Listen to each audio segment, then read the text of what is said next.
So what kinds of questions do you guys have for our authors? And you can either ask questions to one of the authors or just a general question to everyone.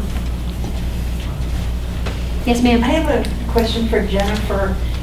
Do you think that your newspaper work inspired your poetry, or your poetry influenced your newspaper work? Well, it's definitely starting with the newspaper assignment that gave me the opportunity to meet the people I wrote about, both for that and for this book. Yeah, just being with them in different settings and day after day, and getting to know a core group of people who came to the soup kitchen regularly. And it was probably my poet's, eye and ear that was catching certain details that really I felt needed a different format to really be expressed well. And so, but yeah, it was definitely, I don't know if that would have happened. I mean, I didn't know that much about homelessness, and I don't know if I ever would have done something like that if it hadn't been for that assignment. What was the first poem that you wrote out of this book? Well, it's the first piece in the book. Oh, is it? Yeah. And it's about a man named Steve North, who was probably the most impoverished person I met in that community. And he lived outdoors year-round. He was a veteran. Actually, all the people I knew who, except for, there was one exception, but most of the people I knew who lived year-round outdoors were military veterans. But a lot of people didn't look homeless, as it turned out. My stereotypes were constantly being confronted in this assignment, but he was one who a lot of people recognized as a homeless person, a very impoverished person. He was dressed in dirty and tattered clothes, many, many layers that he never took off, even in warmer weather. And but so he was at the soup kitchen regularly, and a very gentle, nice person.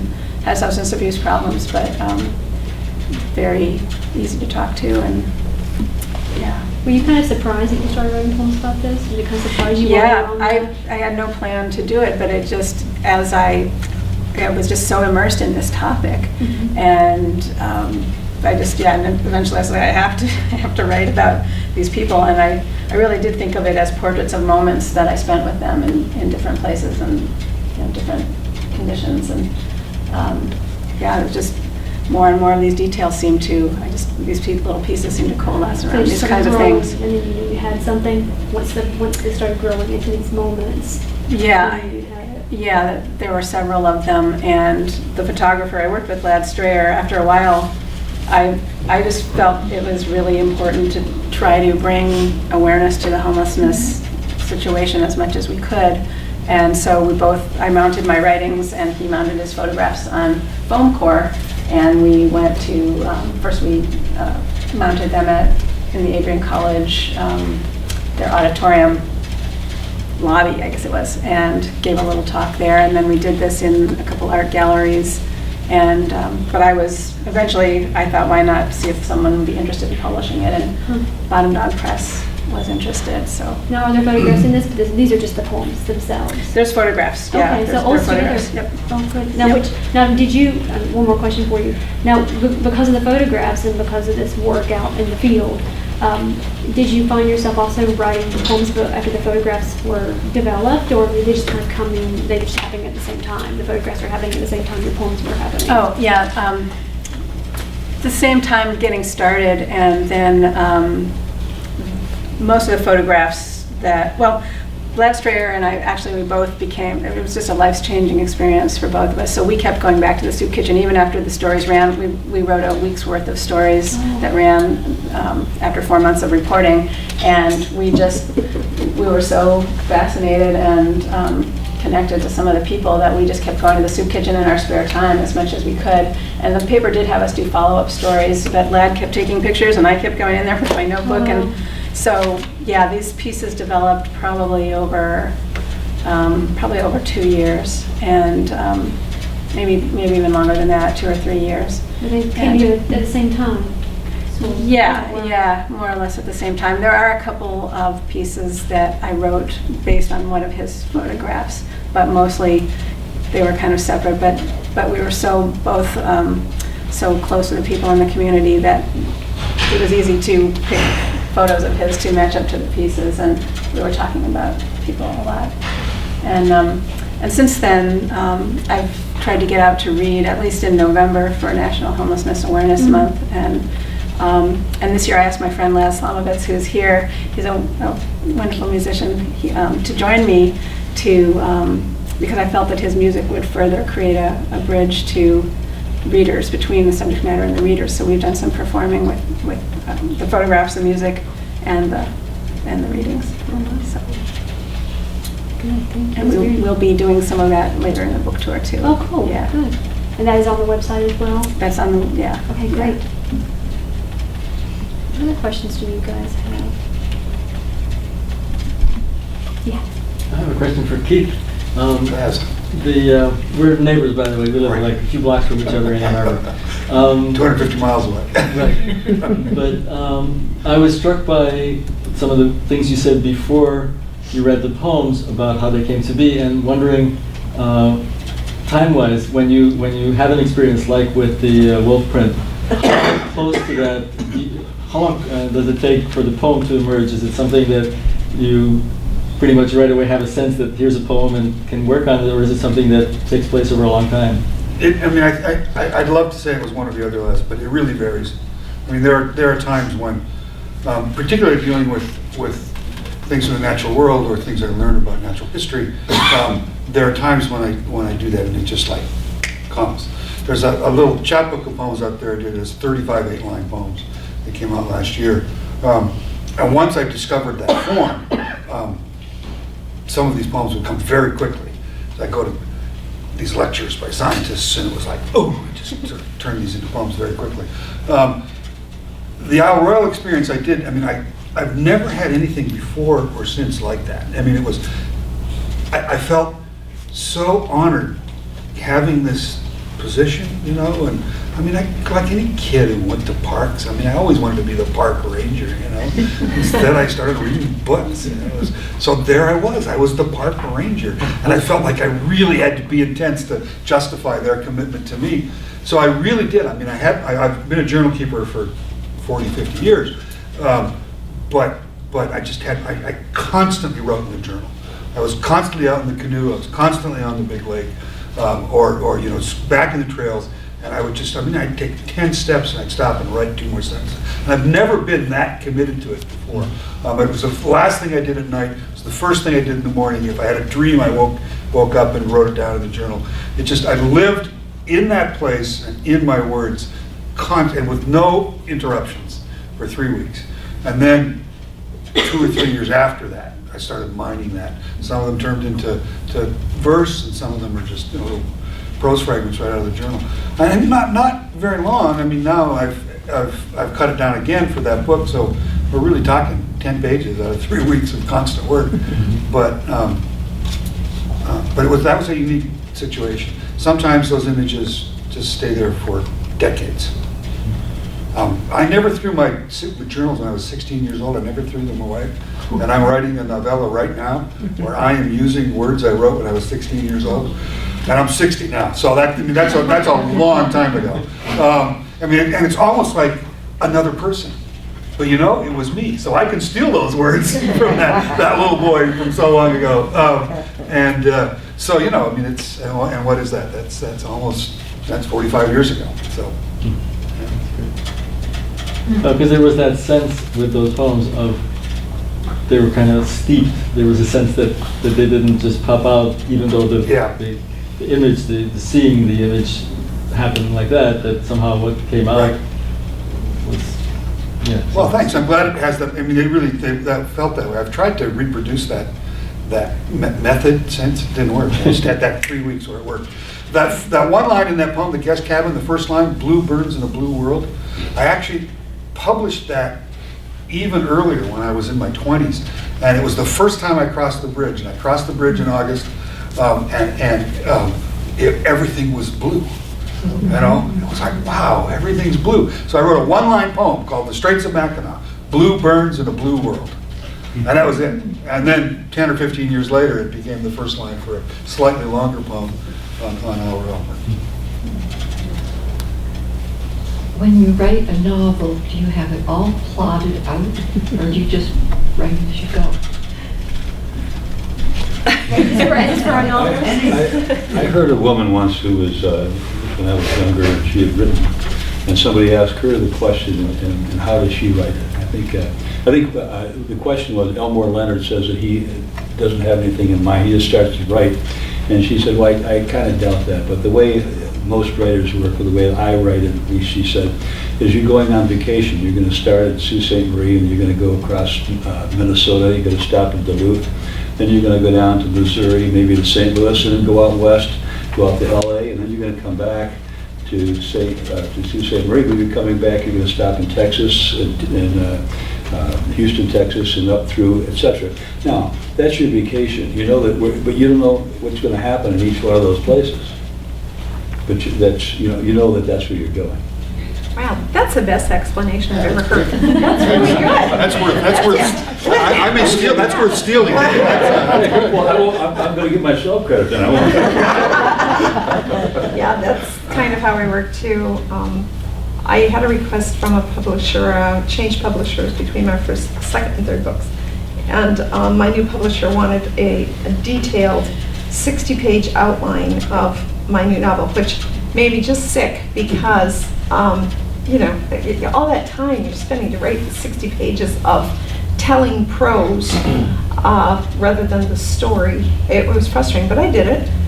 And I was not nearly halfway through the book before I had veered off so completely from what I had written that the outline was useless, and it was a prose outline. And that's why I wound up writing Sisu, because I was so stupidly stuck on this book because I was trying to do it someone else's way.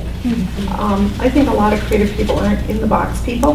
They're people who, you know, if you're a little kid, every kid's playing in the box. You're the kid on the outside of the box that's, you know, pretending something different altogether. And that's kind of fabulous.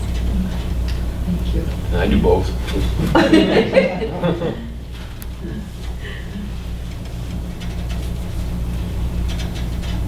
Is some of the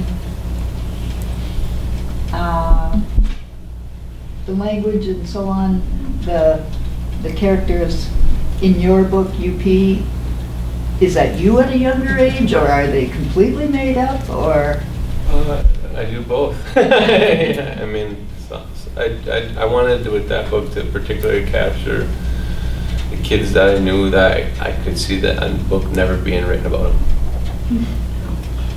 How on earth did you think come up with the concept, Ron, of such an intense and basically sad kind of subject? You know, I mean, we only heard a page and a half, but you know, this person who's living between Detroit and Ishpeming and not really happy with either, and make it so hysterical. I mean, we were all just laughing. How did you think of it? Did you set out that way, or did the character just pull that?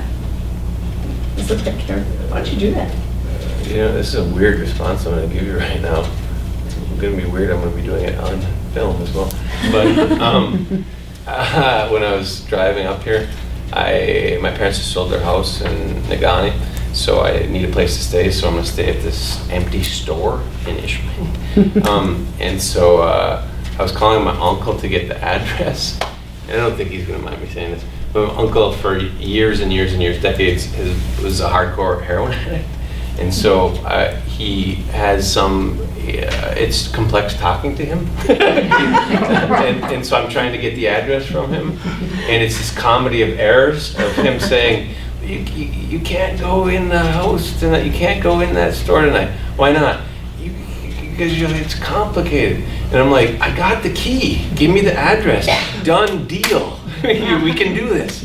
No, you need a tour guide or something. Like, what the hell are you talking about? And so I think the madness of this sort of environment I grew up in, it's really this weird thing. It's very, very sad and very, very funny all at the same time. I think that's what life tends to be, especially life when you're struggling. It tends to be just like one beat away from comedy. But for you, it's really frustrating and maddening. But if you're somebody else looking at it, it can be pretty hysterical.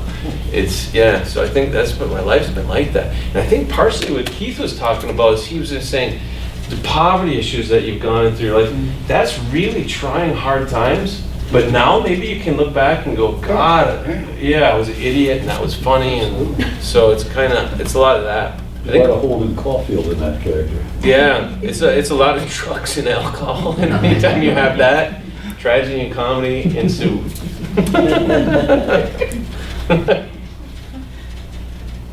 Keith, Ken, did you have a question? Or did you want me to remind them of the survey? Both. If we have time. Keith, what you said about Isle Royale was very interesting, and I was wondering, the other authors, especially Ron, how does that sense of place that Keith expressed affect your writing? How that sense of where you are and what that place is and how you feel about it, what does that do to your writing? Ron, I was wondering with yours, because of the way you had talked about Detroit-ish for me, I wonder if the sense of place sort of expressed by Keith had anything to do with that. Yeah, I mean, it's a weird thing. When I grew up, I really did not, I felt like a complete outsider up here. I didn't feel like I fit in at all. I found it to be a very harsh environment where there was just a lot of fighting. I just remember a lot of fighting, a lot of fist fights, and a lot of bloody faces, you know what I mean, as you're growing up. And so I just didn't fit in. I couldn't wait to get out of here. But then once I got out of here and I joined the military and Desert Storm broke out, I went, oh, I want to go back to those fist fights. That was so much easier. Then once I got away from the place, then I found this weird thing happen where I got this fire in me where I wanted to write this novel. I wanted to do an anthology with Wayne State, Northern Michigan University with Michigan State University, just all these anthologies. I wanted to do this book tour. I wanted to do a documentary on UP authors. There's this thing about, I think it was a lack that I felt as a kid. I felt like there wasn't a literature and there wasn't a culture here, and that made me very frustrated. And I want to make sure that doesn't change, because I feel like the alcohol and drug problem, and there is one here, and when people pretend there isn't one, it drives me insane. When it just comes weighting down on, and it just destroys a family or something like that. I feel like, seriously, one of the things that kept me healthy as a kid and kept me from drinking or whatever was like the Vista Theater. You know what I mean? Like just going to a play and practicing, or going to the high school play with my teacher that was the director. It's a really positive thing. It's such a positive thing to write. It's such a great, I would tell when I would teach in the prison system in Alabama, it was for prisoners that had a history of either violent behavior or mental health issues. And I used to tell them all the time, when you get out of here, if you kill somebody, you're coming right back here. If you kill somebody on the page, you're gonna win an award. So kill people on the page, go home and write. We wanna read that, because they've had these intense lives that are just, oh my God, you wanna talk about amazing storytellers. So I try to do that. I get worried about myself a lot of times, because I feel like sometimes I'm gonna get into negative patterns that I have seen people get into. I obsess about this, actually. I get worried about it, that I had this obsession that I was going to end up in jail for a long time, even if I wasn't doing anything wrong. I just, for some reason, because I think I'd seen a lot of people end up in jail, so I was like, I'm going to do, whether or not I'd done anything. So what I did was I volunteered for a Forest Park Review to get arrested and to do a undercover reporter story about getting arrested and going to jail, where only one police officer knew that I was a reporter. And when I got done with it, I got an Illinois Press Award, and I got to go to jail and get out of my system.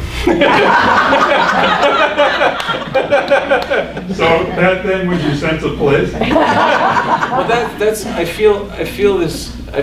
It's a weird thing. It's a love-hate thing with this place. I don't understand why I'm doing this. I'm making I have a lot of big things I could do. I have an agent right now that's interested in this thriller that I wrote, but it's not set in the UP. So what am I doing? I'm doing the book tour. I'm writing a book on my own about the UP that I shouldn't be writing, because I should be writing this thriller that I think would have a much bigger audience.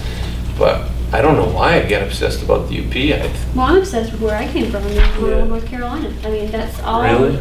I mean, my first book pretty much goes back there constantly. Why?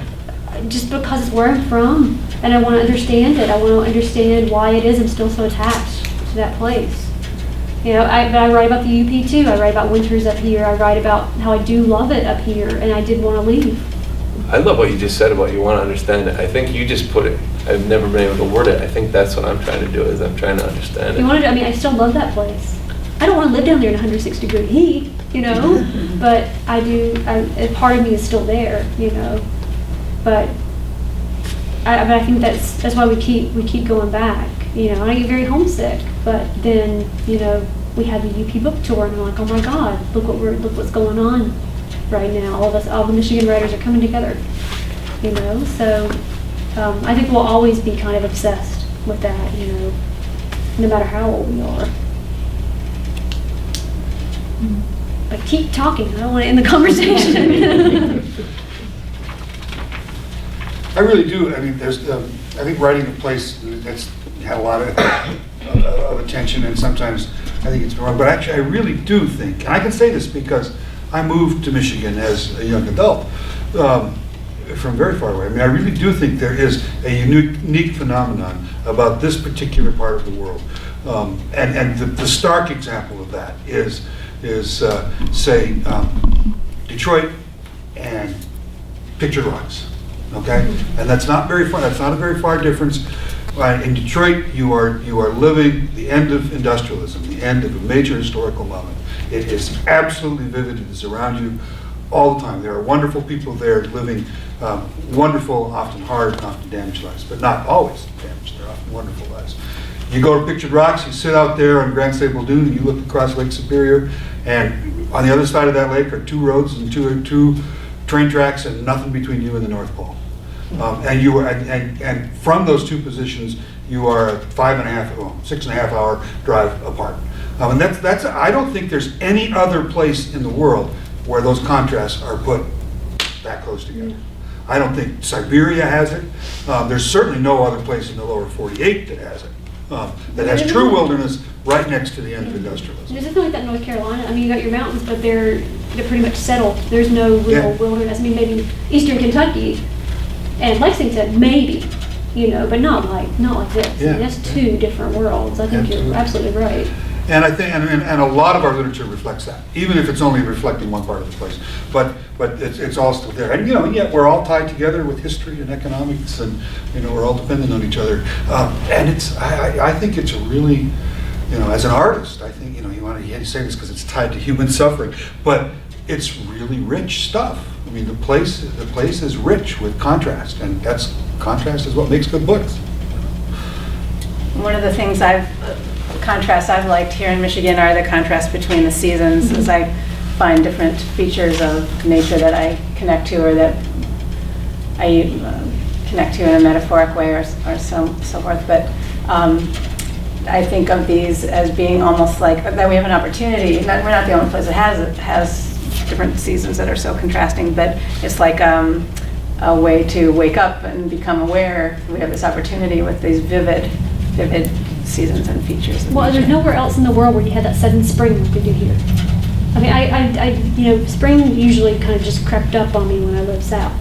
But here, it's almost one day everything is brown, the next day everything's green. I've never experienced that in my life. It's so sudden and it's so bright that it just takes you by surprise. And there's this Bob Hickok poem, which if you have not read this poem, it's called A Primer, and it's about being from Michigan. It's the very end of his newest book of poetry. But if you can find it online, it's just called A Primer. But it's about how in the spring every man wants to marry a daffodil or a daisy. I can't remember exactly what flower he uses, but it's beautiful. And it's about the entire state. And he does talk about UP, how the UP is a separate state, you know, should we ever need it in case of an emergency or something like that. But it's really beautiful because he does talk about that change of seasons and how everybody just turns cartwheels in spring because, you know, it's just so sudden. But, you know, that's nothing, I've never experienced that anywhere. And I've lived, you know, well, I spent most of my time in the South.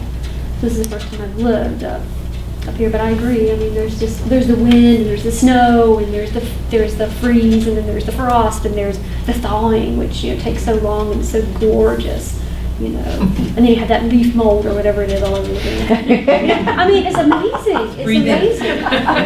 But it's amazing. I mean, if you're not from here, if you're used to it, it's one thing. But to watch, just to watch the end of winter is just, it's beautiful, you know.